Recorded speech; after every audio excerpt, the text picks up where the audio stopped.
This is The Highwayman by Alfred Noyes. The wind was a torrent of darkness among the gusty trees.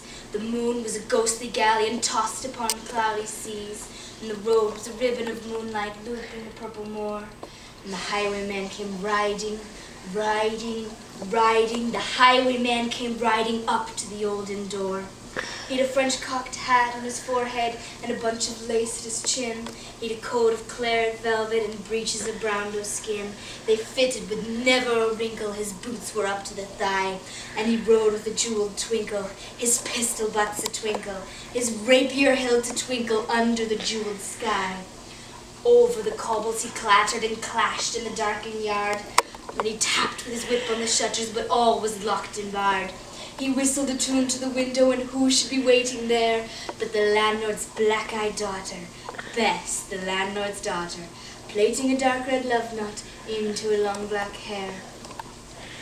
Dark in the dark old inn yard, a stable wicket creaked, where Tim the ostler listened. His face was white and peaked, his eyes were hollows of madness, his hair like mouldy hay, but he loved the landlord's daughter. The landlord's black-eyed daughter, dumb as a dog he listened, and he heard the robber say, "One kiss, my bonny sweetheart, I am after a prize tonight, but I shall be back with the yellow gold before the morning light. Yet if they press me sharply and harrow me through the day, then look for me by moonlight, watch for me by moonlight. I'll come to thee by moonlight, though hell should bar the way." He rose upright in the stirrups, he scarce could reach her hand. As she loosened her hair in the casement, his face burned like a brand, as a black cascade of perfume came tumbling over his breast, and he kissed its waves in the moonlight, oh sweet black waves in the moonlight. He tugged at his reins in the moonlight and galloped away to the west. He did not come in the dawning, he did not come at noon, and out of the tawny sunset before the rise of the moon, when the road was a gypsy's ribbon over the purple moor, the red coat troop came marching. King George's King George's men came marching up to the old inn door. They said no word to the landlord, they drank his ale instead, and they gagged his daughter and bound her to the foot of her narrow bed. Two of them knelt at the casement with muskets at the side. There was death at every window, and hell at one dark window, for Bess could see through the casement the road that he would ride. They had bound her up at attention with many a sniggering jest. They had tied a rifle beside her with a barrel beneath her breast. "Now keep good watch," and they kissed her. She heard the dead man say, "Watch for me by moonlight. Look for me by moonlight. I'll come to thee by moonlight, though hell should bar the way." She twisted her hands behind her, but all the knots held good. She writhed her hands till her fingers were wet with sweat or blood. They stretched and strained in the darkness, and the hours crawled by like years, till now, on the stroke of midnight, cold on the stroke of midnight, the tip of one finger touched it. The trigger, at least, was hers. The tip of one finger touched it, she strove no more for the rest. Up she stood at attention with the barrel beneath her breast. She would not risk their hearing, she would not strive again, for the road lay bare in the moonlight, blank and bare in the moonlight, and the blood in her veins in the moonlight throbbed to a love's refrain. Tot-lot, in the distance, tot-lot, had they heard it?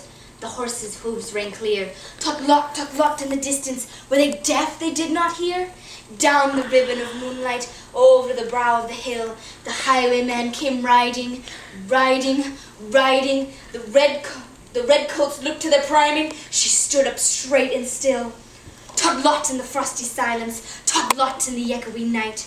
Nearer he came and nearer, her face was like a light. Her eyes grew wide for a moment, and she drew one last deep breath. And her finger moved in the moonlight. Her musket shattered in the moonlight, shattered her breast in the moonlight, and warned him with her death. He turned, he spurred to the west. He did not know who she stood, bowed with her head o'er the musket, drenched in her own red blood.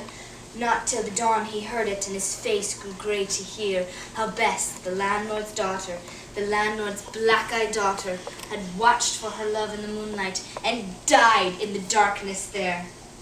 Back he spurred like a maddened man, shrieking a curse to the sky, with the white road smoking behind him and his rapier brandished high.